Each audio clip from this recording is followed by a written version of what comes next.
Subscribe now and press the bell icon. Never miss an update.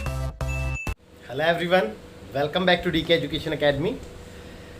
बच्चों, आज हमें करना है introduction of exercise 2.3 chapter 2 relations and functions, class 11th mathematics. तो बच्चों, जो आज का हमारा टॉपिक रहने वाला है वो है सम फंक्शंस एंड देयर ग्राफ्स। तो हम कुछ फंक्शंस के बारे में पढ़ेंगे और उनके ग्राफ्स के बारे में पढ़ेंगे। तो अभी तक हमने पहली एक्सरसाइज में कार्टेशियन प्रोडक्ट सीखा था, देन उसके बाद रिलेशन सीखा था, देन उसके बाद थोड़ा सा फंक्शन भी सीखा है। अब फंक्शन के कुछ टाइप्स कह लो, है ना, कि कुछ हमने कुछ एक्स्ट्रा फंक्शंस पढ़ने हैं और उनके टाइप्स क्या कहते हैं, उनके ग्राफ्स, है ना। तो देखते हैं बच्चों वन बाय वन। तो जो हमारा पहला फंक्शन है वो है आइडेंटिटी फंक्शन। देखिए बेटा, अगर आप इसको फील करो थोड़ा सा, इसके नाम के उससे पहचान ये खुद मतलब बताता है, जो इसका नाम है वही इसकी पहचान है। आइडेंटिटी फंक्शन, आइडेंटिटी का मतलब होता है आइडेंटिकल। आइडेंटिकल मीन्स जो का तो मतलब सेम टू सेम, है ना। यानी कि कहने का मतलब ये है कि अगर जैसे कि कोई फंक्शन है f of x equal to x, अगर मैं यहाँ पे x की वैल्यू 1 पुट करूँगा तो 1 आ जाएगा, 2 पुट करूँगा तो 2 आ जाएगा, एंड सो ऑन। मतलब जो भी मैं पुट करूँगा वही मेरे को मिल जा रहा है। तो मतलब सेम रखने पर सेम वैल्यू अगर मिल जाती है तो उसको क्या कहते हैं, हम आइडेंटिकल फंक्शन कहते हैं, है ना बेटा। तो ये वाला जो फंक्शन है इसको हम क्या कह सकते हैं, आइडेंटिकल फंक्शन कह सकते हैं। तो f of x equal to x, ठीक है। अब बात करते हैं इसके ग्राफ की, है ना। तो मैं थोड़ा सा छोटा बनाऊंगा कम स्पेस पे, क्योंकि ज़्यादा बड़ा नहीं जाएंगे हम।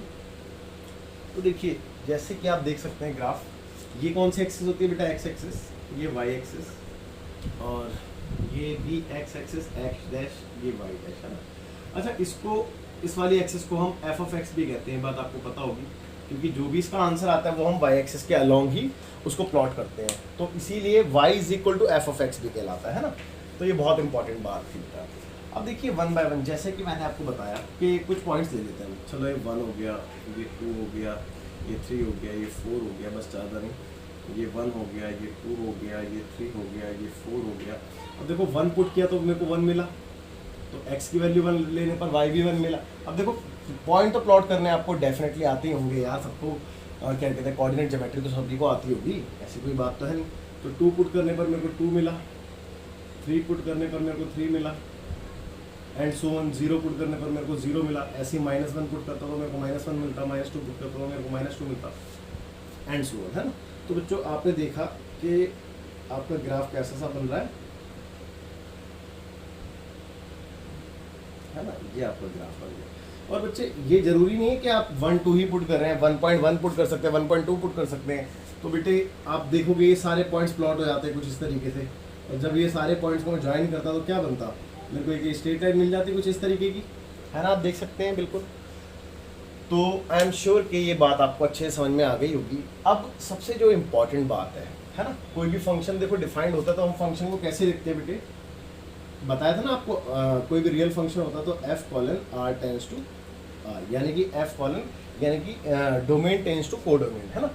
अब इसमें डोमेन और कोडोमेन बहुत इंपॉर्टेंट है ना। तो डोमेन ऑफ एफ यानी फंक्शन की डोमेन।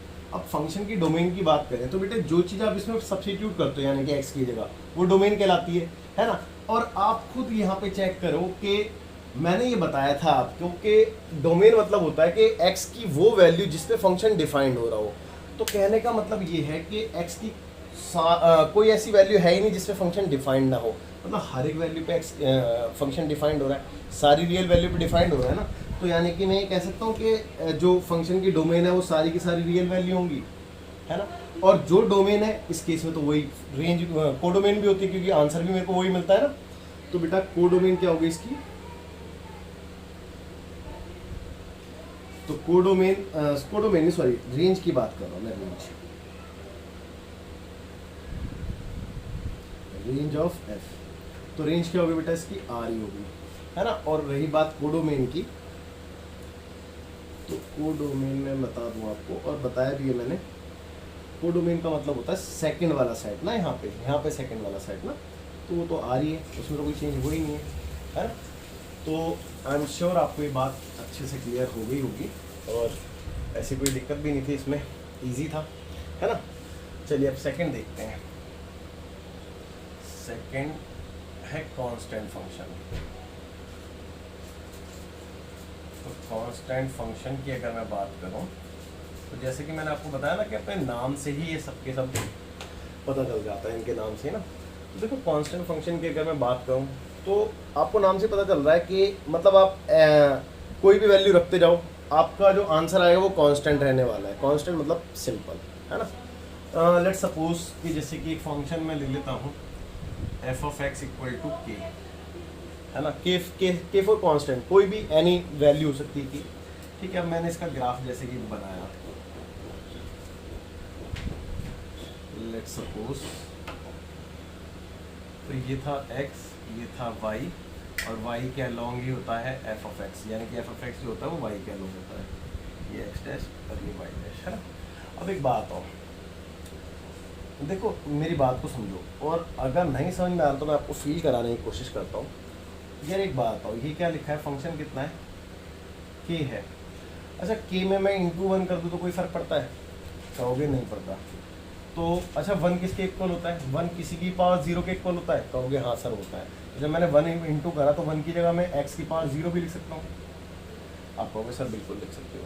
अब एक बात और, x की जो मर्जी वैल्यू पुट करते जाओ आप 1 पुट करोगे तो भी आंसर क्या आएगा, क्योंकि ये तो किसी की पावर 0 1 हो जाएगा, और 1 इंटू के ये आंसर आएगा। अब आप खुद चेक करो कि आप देखो जैसे कि डिफरेंट वैल्यू पुट करो।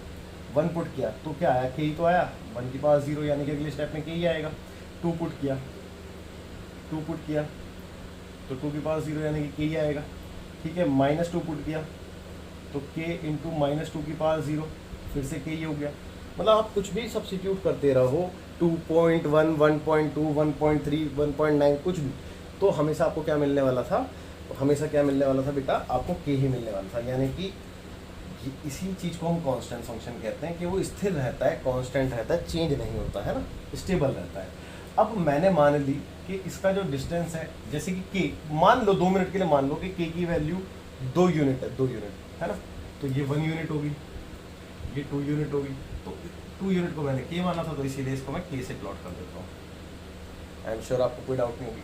अब जैसे कि मैंने बताया आपको कि आप पॉजिटिव एक्स की वैल्यू कुछ भी रखो इसमें, तो भी आपको आंसर क्या मिलेगा, के ही मिलेगा। तो यानी कि आपको यही तो मिलेगा आंसर। आप नेगेटिव एक्स की वैल्यू सब्स्टिट्यूट करो तो भी आपको के ही मिल रहा था, आपने देखा भी था। तो कहने का मतलब ये आपका ग्राफ बनेगा, यहाँ पे आप चेक कर सकते हैं। और अब बात करें इसके फंक्शन की, तो फंक्शन कैसे डिफाइंड हो रहा है बेटा, r टेंड्स टू r। भाई ऑब्वियस सी बात है, आप रियल वैल्यू रख रहे थे और आपको रियल वैल्यू मिल रही है, तो r टेंड्स टू r ही तो हो रहा है। अब इसकी डोमेन की बात करेंगे तो डोमेन ऑफ f, डोमेन की बात करते हैं तो देखो डोमेन आप x की कोई भी वैल्यू रख सकते हो, तो मतलब सारी की सारी वैल्यू पे डिफाइंड होगा फंक्शन, मानते हो ये बात। तो इसका मतलब डोमेन तो इसकी आ रही होगी, है ना। अब रेंज की बात करते हैं। रेंज का मतलब होता है बेटा जो आपको आंसर मिलता है। तो रेंज, आपको आंसर क्या मिल रहा है, हमेशा के ही तो मिल रहा है, हमेशा क्या मिल रहा है, के ही तो मिल रहा है। के अलावा कुछ और मिल रहा है? कुछ नहीं मिल रहा बेटा। हाँ, कोडोमेन के लिए आप कह सकते हो कि कोडोमेन के लिए मैंने आपको बताया है कि सेकंड वाला सेट होता है, यानी कि ये वाला सेट। तो ये, तो आई एम श्योर कि ये वाला ग्राफ भी आपको अच्छे से समझ में आ गया होगा। आप इसको नोट कीजिए। फिर देखते हैं बच्चों नंबर 3, कहता है पॉलिनोमियल फंक्शन। तो पॉलिनोमियल फंक्शन बताने से पहले मैं आपको ये बताना चाहता हूँ कि बच्चों पॉलिनोमियल तो आप लोगों को बहुत अच्छे से पता होगा यार, स्टार्टिंग से पढ़ते हुए आ रहे हो, तो ऐसी कोई दिक्कत नहीं होगी। बट फिर भी देखिए, कोई भी पॉलिनोमियल फंक्शन किस तरीके से दिखता है उसकी बात कर लेते पहले। तो polynomial function let's say P of x, F of x, वो मतलब चलो एफ ऑफ एक्स से ही आप देखते आ रहे तो एफ ऑफ एक्स से ही लिख लेते हैं। तो देखो a0 प्लस या फिर माइनस भी ले सकते हो, है ना। चलो प्लस माइनस दोनों ले लेते हो। a1x plus minus a2x² plus minus a3x³ plus minus dot dot dot plus minus an(x), कुछ इस तरीके का होता है पॉलिनोमियल फंक्शन ना, ठीक है। अब पॉलिनोमियल के बारे में जानने की ज़रूरत नहीं है क्योंकि आपने बहुत बार पढ़ रखा है, मैं इस वजह से बोला मैंने, नहीं तो आपको पता होना चाहिए, ऐसा नहीं है, ठीक है। चलो आगे देखते हैं। एक मिनट जरा होल्ड करना, एक कॉल आ रहा है मेरा इंपॉर्टेंट। सॉरी बच्चों। हाँ तो मैं बता रहा था पॉलिनोमियल। देखो कहने का मतलब ये है कि ऑलरेडी आपने पढ़ रखा है और बहुत अच्छे से पढ़ रखा है। बेसिकली आपने क्या देखना होता है कि जो पॉलिनोमियल की जो डिग्री होती है ना, डिग्री जो होती है वो आप ये कह लो कि होल नंबर होती है। बस इतनी सी बात आपने ध्यान रखनी है, तो उसको पॉलिनोमियल कहते हैं ना। चलिए ठीक है, खैर वो बात एक अलग है। हमें बेसिकली इसके ग्राफ और इसकी डोमेन एंड रेंज के बारे में बात करनी है। तो देखिए पॉलिनोमियल फंक्शन डिफरेंट टाइप के होते हैं। जैसे कि आपने सबसे पहला देखा था आइडेंटिकल फंक्शन, वो भी एक तरीका पॉलिनोमियल फंक्शन था। It's a linear polynomial function ना, तो उसको लीनियर कह सकते हैं। ऐसी क्वाड्रेटिक पॉलिनोमियल होता है, क्यूबिक पॉलिनोमियल होता है ना, तो डिफरेंट टाइप के होते हैं ना। तो इनके कोई पर्टिकुलर ग्राफ्स भी नहीं होते, ऐसा नहीं कह सकते कि इनके कोई पर्टिकुलर से सेम ग्राफ ही बन रहे होते हैं। तो हम इसमें से दो डिस्कस करते हैं, एक स्क्वायर क्वाड्रेटिक और एक क्यूबिक, क्योंकि लीनियर हम ऑलरेडी डिस्कस कर चुके हैं। और लीनियर तो आपने बहुत बार खैर इनका ग्राफ देखा भी है, जैसे कि 10th क्लास में 3rd चैप्टर में देखा था आपने, है ना। 9th क्लास में भी 4th चैप्टर में देखा था। सो दैट्स वाई, है ना। चलो देखते हैं एक बार। तो देखिए बेटा, मैंने एक फंक्शन ले लिया polynomial function, let's say x square. ठीक है बच्चों, तो एक्स स्क्वायर की मैं बात कर रहा हूँ।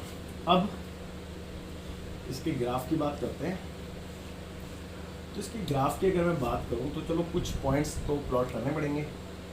ये 1, ये 1, ये 2, ये 2, लेकिन इस तरफ के माइनस के होता है, तो दैट्स वाई यहाँ पे 1, यहाँ पे 2 एंड सो ऑन।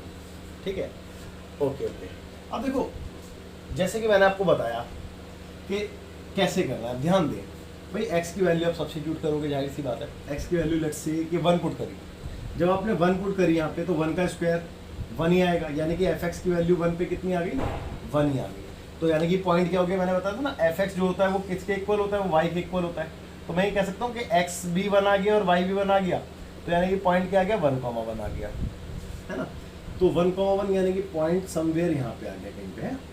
अब मैंने 2 पुट करी। जब मैंने 2 पुट करी तो 2 का स्क्वायर 4 आ गया, यानी कि पॉइंट क्या आ गया, 2,4। आप चेक कर सकते हैं, है ना। तो 2 पे 4 आया। अब 4 ऊपर कहीं पे देखो ना, ये 2 है तो 4 ऊपर कहीं पे रहा होगा, तो इसके सामने कहीं पे यहाँ पे ऊपर मैंने मान लो कि यार यहाँ पे 4 रहा होगा। ठीक है, मानना तो पड़ेगा ना। देखो ना, यहाँ पे 3 है, फिर यहाँ पे 4 रहा होगा, मानने में क्या हर्ज है। ठीक है, ओके। अब मैंने -1 पुट करा। तो जब मैंने -1 पुट करा तो उसका स्क्वायर क्या था, वो 1 ही आया, यानी कि -1,1 आ गया अगला पॉइंट। तो -1 ये रहा, 1 ये रहा, तो अगला पॉइंट यहाँ पे आ गया। फिर से मैंने -2 पुट किया, तो -2 का स्क्वायर करूँगा तो 4 आ गया, तो -2,4 आ गया अगला पॉइंट। तो ये रहा -2 और यहाँ पे कहीं पे ये रहा 4, है ना, -2,4। तो बच्चे अब मैंने 0 भी पुट कर लेते हैं। चलो 0 पुट किया तो 0 ही आ गया, है ना। 0 पुट करने से 0 आया, तो एक पॉइंट आपका यहाँ पे आ गया। अब मैंने इन सभी पॉइंट्स को ज्वाइन कराया, तो कुछ आपने शेप देख रहे हो बेटा।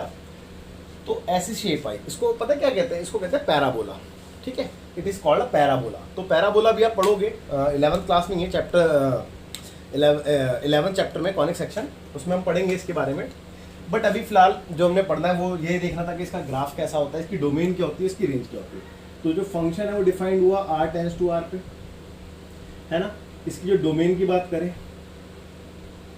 तो डोमेन क्या होगी बेटा, डोमेन आप खुद चेक करो, x की कोई भी वैल्यू रखो, ये डिफाइंड होगा, तो यानी कि इसकी डोमेन r ही होगी, है ना। इसकी रेंज की बात करते हैं यार। अगर इसकी रेंज की आप बात करो ना, तो आप कहोगे कि सर r ही तो होगी। मैं कहूँगा यार r कैसे होगी। अब एक बात है, r में तो सारी रियल वैल्यू आ गई, यानी कि पॉजिटिव भी नेगेटिव भी। तो यार ये तो नेगेटिव देता ही नहीं, आप खुद देखो ना, ये पॉजिटिव ही तो दे रहा है। y क्या मतलब, ये क्या होता है, इसको हम क्या कहते हैं, y कहते हैं, और y f(x) के इक्वल होता है। तो f(x) की जो वैल्यू आ रही है वो सारी की सारी पॉजिटिव साइड ही तो आ रही है। और वैसे भी जब स्क्वायर करोगे तो यार पॉजिटिव ही तो मिलना है अपने। तो यानी कि r पॉजिटिव आपको रेंज मिल रही है, आप ध्यान से देखें बेटा। ठीक है, सारी पॉजिटिव वैल्यू, है ना, r पॉजिटिव। क्लियर है बात को देखो, थोड़ा सा ना फील करो। आप यहाँ से लेकर के आप ऊपर तक की जितनी मर्जी वैल्यू ले सकते हो y की, लेकिन ऊपर जितनी भी आप जाओगे सारी की सारी पॉजिटिव ही रहती है, नेगेटिव तो नहीं होती ना, क्योंकि नीचे नहीं उतरे हो आप। क्लियर है। और आप देख सकते हो कि इसका ग्राफ ऊपर ही जाएगा, नीचे नहीं आ सकता, इनफिनाइटली टेंस करेगा, है ना। ओके, अब इसकी कोडोमेन की बात करें तो कोडोमेन क्या होनी चाहिए इसकी, r, क्योंकि सेकंड वाला सेट होता है कोडोमेन, बताया था मैंने आपको। तो आई होप ये भी समझ में आया होगा। अब इसका एक एग्जाम्पल यानी कि क्यूबिक पॉलिनोमियल और देखते हैं हम, है ना। तो एक और एग्जाम्पल देखेंगे इसका। देखिए कहता है कि f of x equal to let suppose x cube है। चलो देखते हैं एक बार एक्स क्यूब के लिए भी ध्यान देंगे थोड़ा सा। तो लेट्स से ये x हो गया, ये y हो गया जो कि एफ एक्स भी होता है, और ये x डैश हो गया, ये y डैश, है ना। ओके अब देखिए 1 बाय 1, पहले मैंने 0 लिया, 0 का क्यूब किया तो 0 ही आ गया, मतलब पहला पॉइंट तो मेरा यहीं पे मिल गया, ध्यान देना है, ठीक है। अब मैंने 1 लिया, 1 का क्यूब किया तो 1 ही आ गया, है ना। तो दूसरा पॉइंट 1,1 यानी कि लेट्स से ये रहा 1 और ये रहा 1, तो समवेयर यहाँ पे आ गया पॉइंट है। अब मैंने -1 लिया तो -1 का क्यूब करा तो -1 ही आया, है ना।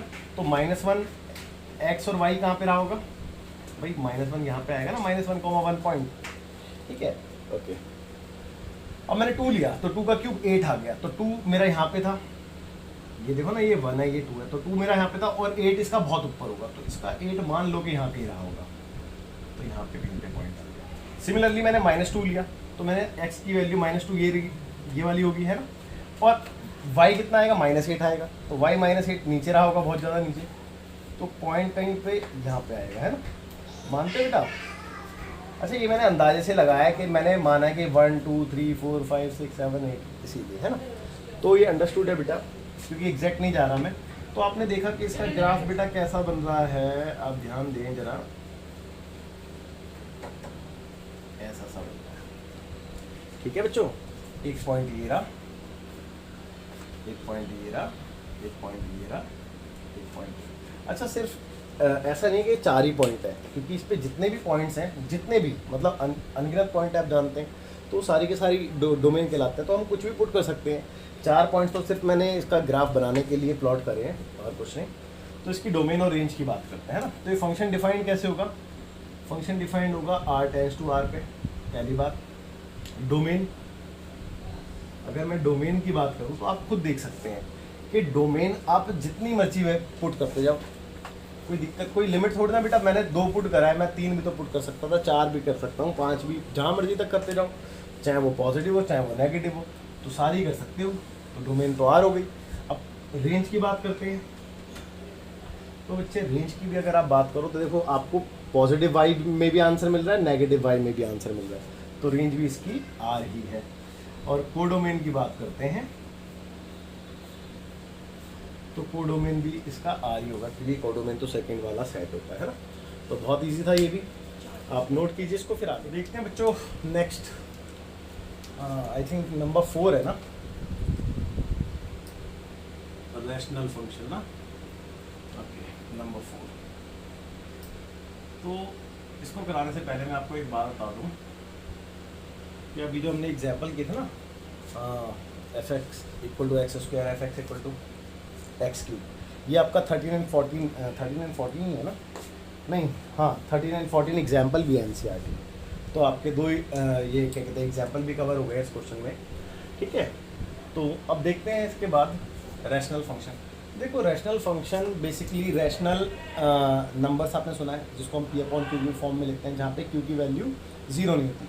तो बिल्कुल सेम ही समझो इसको, क्योंकि मैंने बताया ना इसके नाम से ही पता चलता है कि अगर हम रैशनल फंक्शन की बात करें तो कोई भी ऐसा फंक्शन जो कि कैसा दिखता हो, पी एक्स अपॉन में q x comma q of x is not equal to 0, जहाँ पे क्यू ऑफ एक्स की वैल्यू 0 ना हो।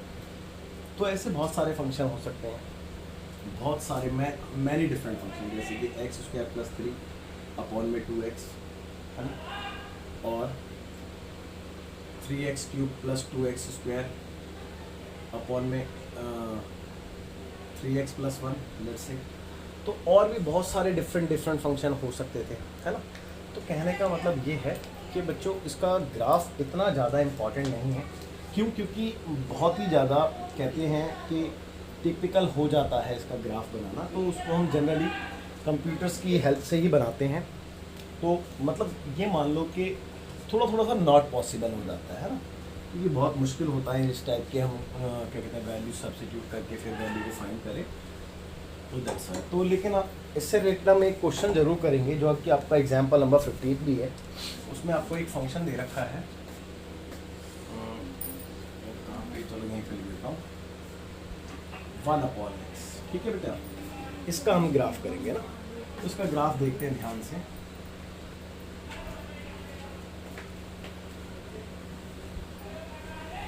तो ये x हो गया बेटा, ये y जो कि f ऑफ x भी होता है, मैंने बता रखा है, इस एक्सिस को f ऑफ x भी कहते हैं, x dash and y dash, ठीक है। ओके, अब जैसे कि इसके ग्राफ की बात करें तो मैं आपको बताता हूँ, कुछ ऐसा सा होता है।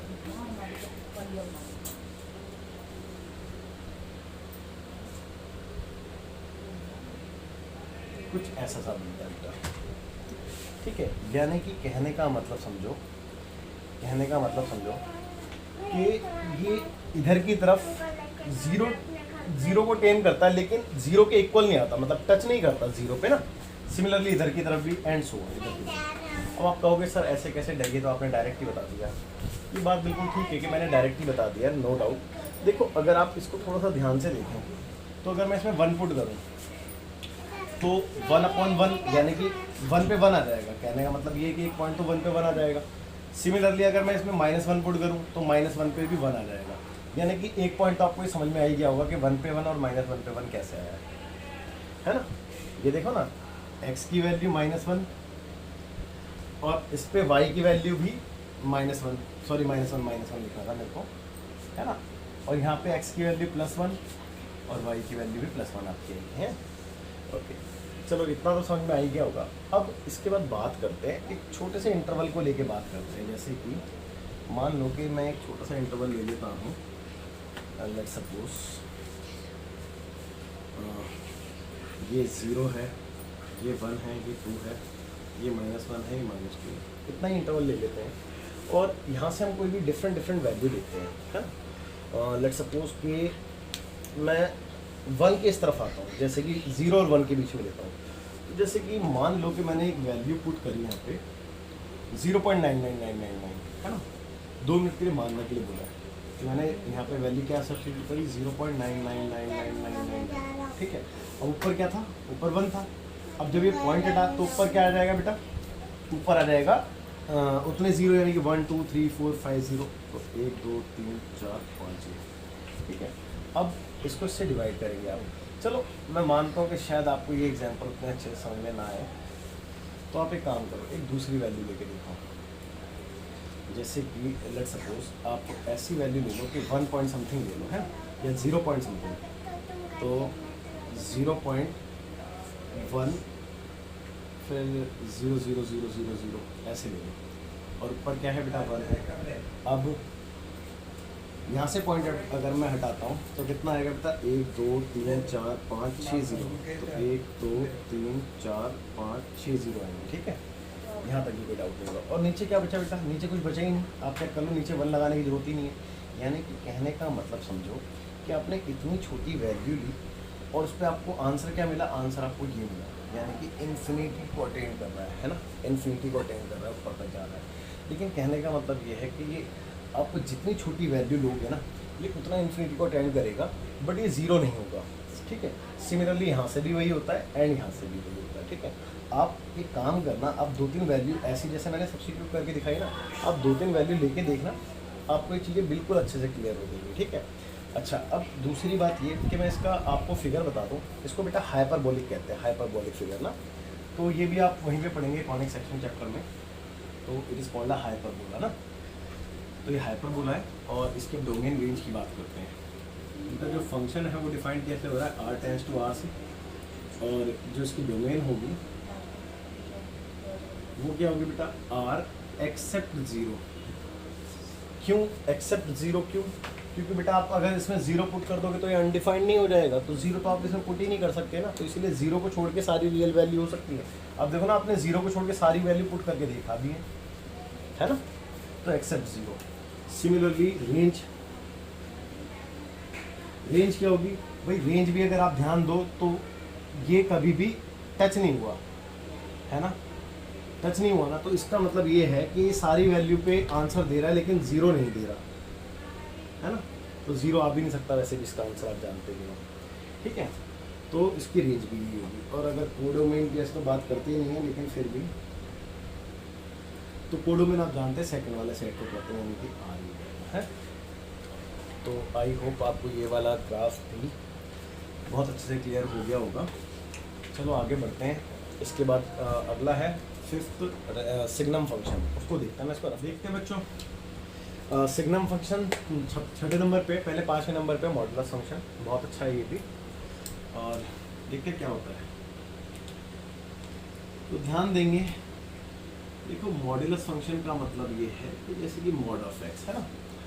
अब बेसिकली मॉड काम क्या करता है? मॉड बेसिकली जो नेगेटिव वाली वैल्यूज़ होती हैं उसको पॉजिटिव बनाने का काम करता है ना। कोई भी नेगेटिव वैल्यू को पॉजिटिव बनाने का काम करता है। अभी बात करेंगे इसके बारे में, अभी बात करेंगे। जैसे कि पहले मैं थोड़ा सा आपको इसकी डेफिनेशन को ब्रेक करके दिखाता हूँ कि देखो x मैंने पॉजिटिव लिया, यानी कि मॉड के अंदर वाली वैल्यू मैंने मान लिया कि वो पॉजिटिव थी, तो उस केस में मॉड का कोई काम ही नहीं होता है ना। तो इन दैट केस के अंदर की वैल्यू जब पॉजिटिव थी तो वो ऑब्वियसली बात है 0 या उससे बड़ी रही होगी। और अगर अंदर की वैल्यू नेगेटिव थी तो वो 0 से छोटी रही होगी डेफिनेटली, है ना। अब आप देखिए कि इसने इसको पॉजिटिव कैसे बनाया। मैंने आपसे क्या बोला कि अंदर की वैल्यू अगर क्या कहते हैं नेगेटिव थी तो वो 0 से छोटी रहेगी। तो इसने यहाँ पे माइनस दे के इसको पॉजिटिव बना दिया। अब आप कहोगे सर ऐसे कैसे, आपको पता तो चल नहीं रहा। तो देखो एक बात ध्यान से देखो, यहाँ पे क्या है बेटा माइनस एक्स, और कब है माइनस एक्स? जब एक्स की वैल्यू 0 से छोटी है। अब 0 से छोटी का मतलब क्या है कि 0 से मैं कोई भी छोटी वैल्यू लेता हूँ तो नेगेटिव वैल्यू लूँगा। अब नेगेटिव वैल्यू जैसे कि मैंने ले ली, लेट से -2 ले ली, तो मैंने -2 ली, तो ये माइनस ऐसी रहा, एक्स की जगह -2। भाई देखो ना एक्स की जगह -2, तो आप खुद चेक कर लो, ये प्लस का 2 नहीं बन गया, बना दिया इसने पॉजिटिव। तो यही मॉड का काम होता है कि वो पॉजिटिव वैल्यू को तो पॉजिटिव ही रहने देता है, लेकिन अगर कोई नेगेटिव वैल्यू है तो वो उसको भी पॉजिटिव बना देता है। तो आई होप कि ये बात आपको समझ में आ गई होगी। और रही बात इसकी डेफिनेशन की, तो ये बहुत ज़्यादा इंपॉर्टेंट है। देखो आपने इसकी डेफिनेशन को ब्रेक कैसे करना है कि जो मॉड के अंदर की वैल्यू है आप उसको एक बार पॉजिटिव मान के चलोगे, एक बार नेगेटिव। जब आप पॉजिटिव मानोगे तो ऑब्वियस सी बात है कि जो अंदर की वैल्यू है वो 0 या उससे बड़ी रही होगी, और अगर आप उसको नेगेटिव मान रहे हो तो 0 से छोटी रही होगी, और नेगेटिव मान लो तो फिर नेगेटिव आ जाता है। बस ऐसे आपने इसकी डेफिनेशन को ब्रेक कर देना, और कुछ नहीं।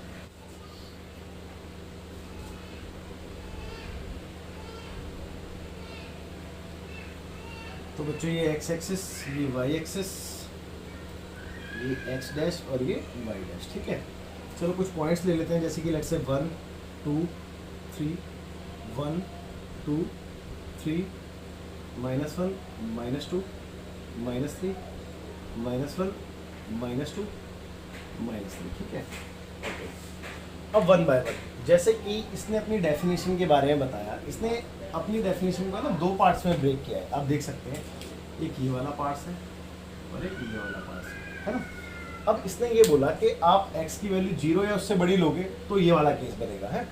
तो 0 या उससे आपने बड़ी ली, आपने जब वैल्यू, तो 0 या उससे बड़ी, जब आपने 0 ली, देखो ना, जब आपने x की वैल्यू यहाँ पे लिख देता हूँ, एक काम करता हूँ अलग से लिख के दिखाऊँ तो आपको अच्छे समझ आएगा। भाई ये वाला केस था ना, ये वाली डेफिनेशन बन गई थी। जब आपने x की वैल्यू 0 ली तो 0 ही आ गई, तो यानी कि एक पॉइंट तो यही आ गया, है ना। अब आपने x की वैल्यू 0 से बड़ी लेट से 1 ले ली तो 1 ही आ गया। आप चेक कर लो ना, ये बेटा आइडेंटिकल फंक्शन भी तो बन गया। देखो ना आइडेंटिकल फंक्शन, तो 1 पे 1 आ गया, 2 पे 2 आ गया, मानते हो? ऐसे 3 पे 3 आ रहा होगा, ठीक है। तो बच्चे आपका ग्राफ कुछ इसका इस तरीके का बन गया, ठीक है बच्चों। आई एम श्योर आपको समझ में आ गया होगा। और इसी पे बहुत सारे पॉइंट्स हैं, डिफरेंट पॉइंट्स। ये तो खैर मैंने 2-3 पॉइंट्स लेके आपको ग्राफ बनाया खाली। अब दूसरी डेफिनेशन की बात करते हैं। जब आपकी डेफिनेशन क्या थी बेटा? -x थी, लेकिन -x कब थी? बात समझने की ये है, जब x की वैल्यू 0 से छोटी लेनी है। 0 से छोटी यानी कि नेगेटिव वैल्यू लेनी है, ऑब्वियस सी बात है। चलो -1 लेते हैं, तो मैंने -1 ली, तो जब मैंने -1 ली तो मेरे को क्या मिला? 1 मिला। -1 पे 1, तो x की वैल्यू -1 पे y की +1 मिली मेरे को, है ना वैल्यू, समझ में आ रही है। सिमिलरली जब मैं -2 लूँगा तो 2 मिल जाएगा मेरे को, तो मैंने -2 लिया तो मेरे को 2 मिल गया, और -3 लेने पर 3 मिल जाएगा मेरे को, है ना। तो बेटा इसका ग्राफ कुछ ऐसे से बना, और आप देखोगे कि इसका ग्राफ हमेशा V शेप का बनता है बेटा, V शेप का, है ना। इसका ग्राफ हमेशा वी शेप का बनता है। अब इसकी डोमेन, कोडोमेन और रेंज की बात कर लेते हैं, ठीक है। उसकी बात करने से पहले मैं इस वाले पोर्शन को रफ कर देता हूँ और फिर देखते हैं। तो अब देखो, ये डोमेन,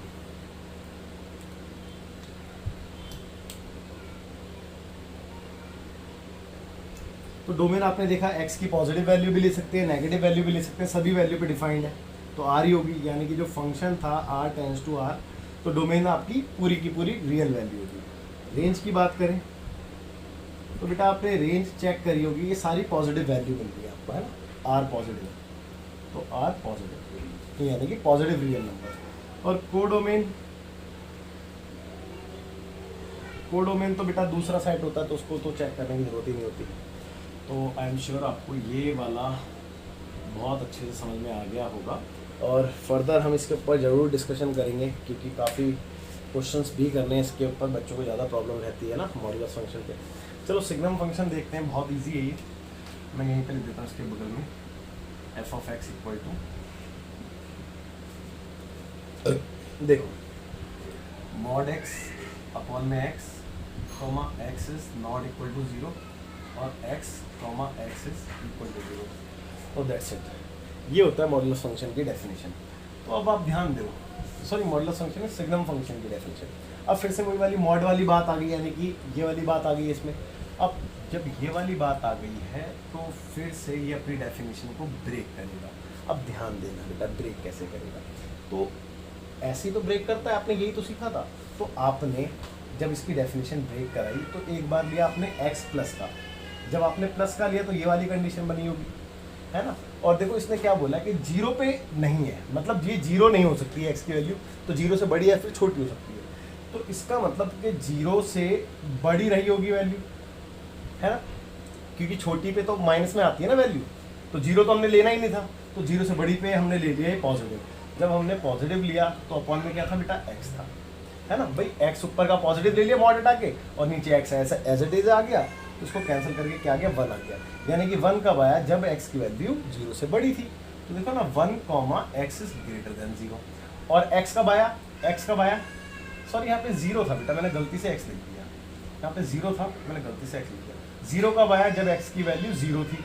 और अब दूसरा, अब भाई ऑब्वियस सी बात है, अब मैंने पॉजिटिव लिए तो अब नेगेटिव वैल्यू भी तो लूँगा, क्योंकि देखो ना ये पॉजिटिव मतलब ग्रेटर देन 0 हो गया। अब नेगेटिव लूँगा तो लेस देन 0 लूँगा, जब लेस देन 0 लूँगा तो माइनस एक्स लूँगा, यही बताया था आपको मॉडुलस फंक्शन में।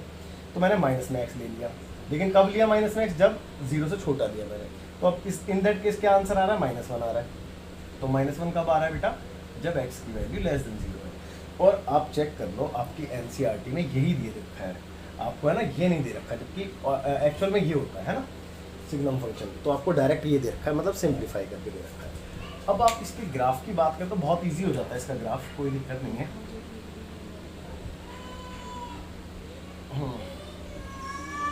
ये x, ये y, x, y, ठीक है, ये डैश और ये डैश, ओके। अब ध्यान देना जरा, x की वैल्यू जब मैंने 0 से बड़ी ली, 0 से बड़ी यानी कि यहाँ की तरफ कुछ भी लूँगा, तो क्या आंसर आ रहा है मेरा, 1 आ रहा है। 1 क्या आ रहा है, y आ रहा है। तो यहाँ पे मान लेता हूँ मैं कि मेरा y 1 है, तो यानी कि इन दैट केस इस वाली वैल्यू पे, है ना। लेकिन x की वैल्यू जब 0 से बड़ी ली, 0 पे 1 नहीं है, तो इसका मतलब मेरे को यहाँ पे नॉट लगाना पड़ेगा, मतलब इस तरीके से दिखाना पड़ेगा कि हाँ भाई 0 पे नहीं है, 0 के बाद है 1, ठीक है। और x की वैल्यू 0 पे क्या है, आंसर 0 ही है, यानी कि पॉइंट यहीं पे आ गया इस पे, तो 0 पे। और जब मैंने छोटी ली x की वैल्यू, छोटी यानी कि इस तरफ वाली, तो -1 मेरा आंसर आया। तो मैं ये मान लेता हूँ कि यहाँ पे मेरा y -1 है, तो यानी कि यहाँ पे भी मेरे को नॉट लगाना पड़ेगा, और किसी भी वैल्यू पे मेरा आंसर कितना आना है, -1 आना है। तो बच्चे यही इसका ग्राफ बनेगा, आप देख सकते हैं, बहुत अच्छे से क्लियर हो गया होगा। अब इसकी डोमेन, कोडोमेन, रेंज की बात करते हैं। तो डोमेन, अब आप चेक कर लो भाई, डोमेन में 0 भी है, 0 से बड़ा भी है, 0 से छोटा भी है, यानी कि डोमेन तो पूरी की पूरी R ना हो गई, और फंक्शन कहाँ पे डिफाइंड हो रहा है, R टेंड्स टू R पे, ठीक है। अब डोमेन तो हो गया, डोमेन के बाद आती है बात रेंज की। भाई रेंज आपका आंसर आता है, तो आंसर तो आपको पता ही है, 3 ही पॉइंट आ रहे हैं, यहाँ 1 आया या 0 आया या -1 आया, तो रेंज तो डायरेक्ट नहीं मिल गई आपको भाई, -1 0 1, इसके अलावा कोई रेंज है ही नहीं, कोई और आंसर आया ही नहीं, आप चेक कर लो। है ना, और कोडोमेन से सेकंड वाला सेट होता है,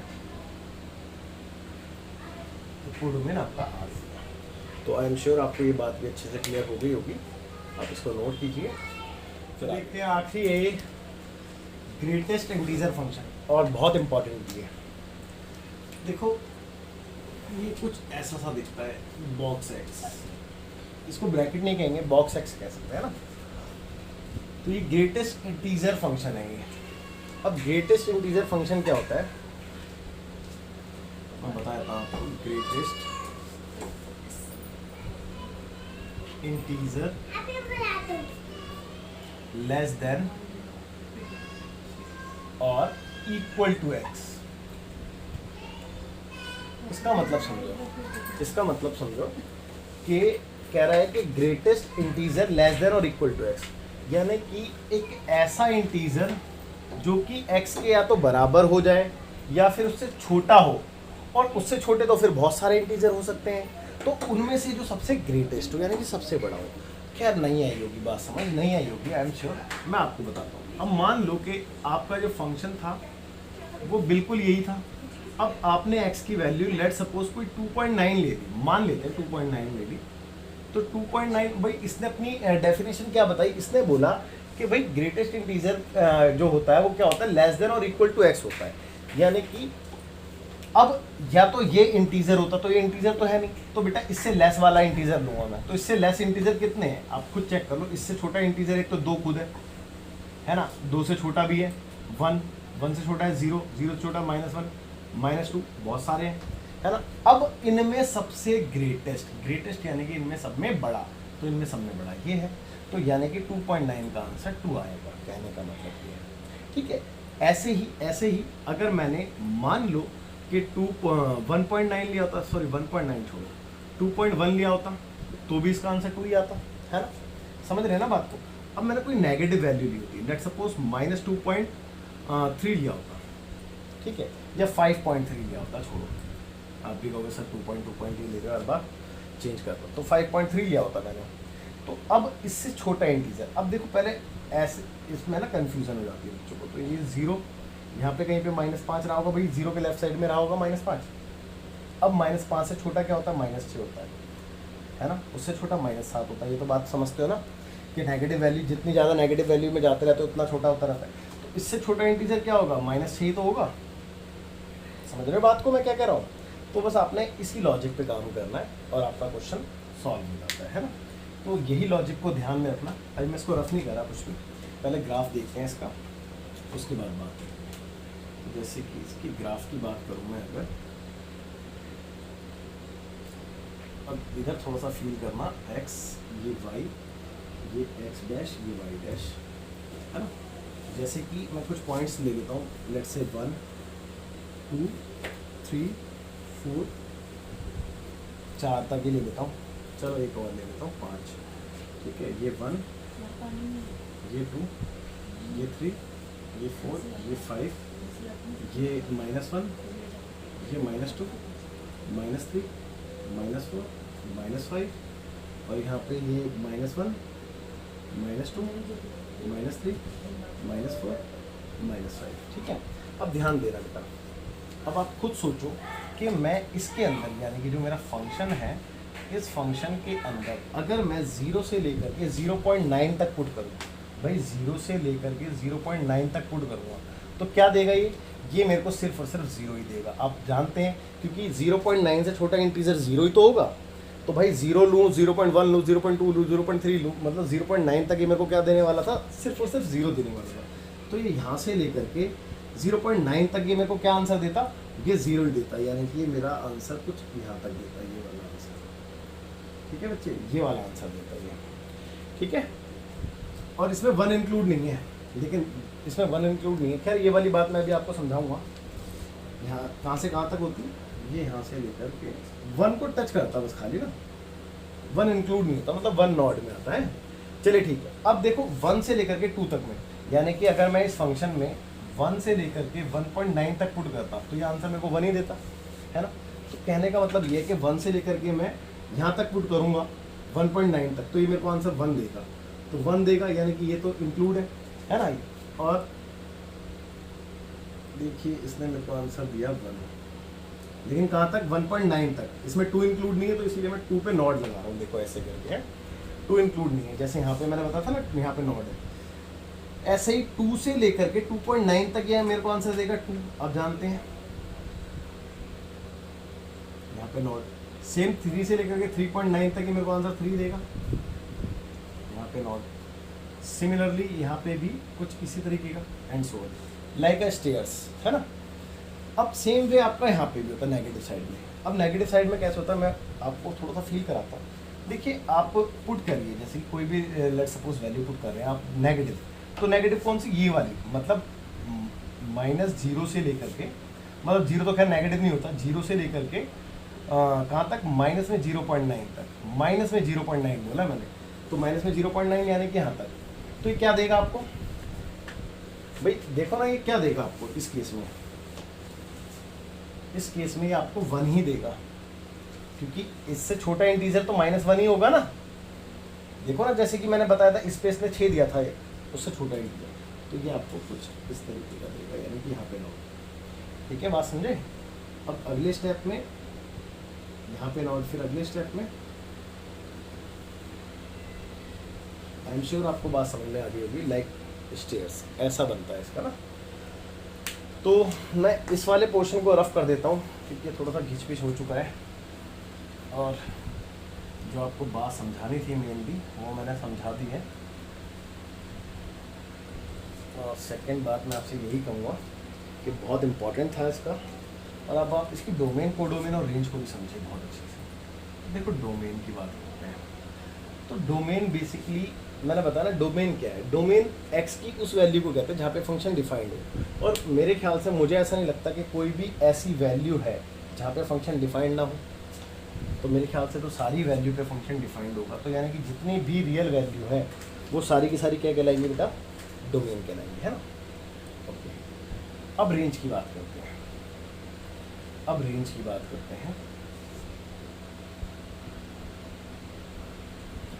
अब रेंज की अगर बात करें तो रेंज में इसने आंसर क्या दिया। अब आप खुद सोचो कि ये आंसर हमेशा आपको सिर्फ और सिर्फ इंटीजर देता है। क्या देता है, इंटीजर।